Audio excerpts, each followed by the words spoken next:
Good morning. मी नेहा. स्वागत आहे तुमचं माझ्या पहिल्या मिनी व्लॉगमध्ये.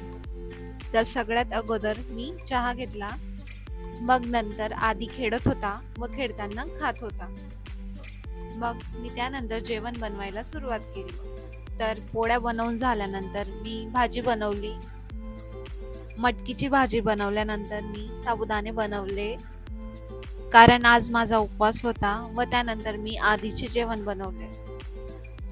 किचनचे काम संपवून मी आधीला रेडी केला, कारण आज आम्हाला जायचं होतं माझ्या मम्मीकडे गेल्यावरती मम्मी मस्तपैकी खापरवरच्या पुरणपोळ्या बनवत होती, कारण मम्मीकडे आज होतं कानबाई मातेचं रोट पूजन.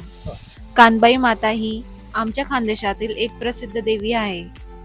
आमच्या खानदेशात कानबाई देवीचा उत्सव श्रावण महिन्यात साजरा केला जातो. तर आम्ही निघालो रोट पूजन करायला.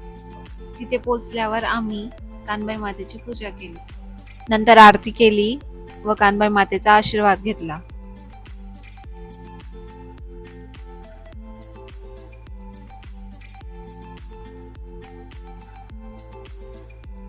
तर घरी येऊन जेवण केलं आणि असा होता माझा आजचा दिवस. Thanks for watching.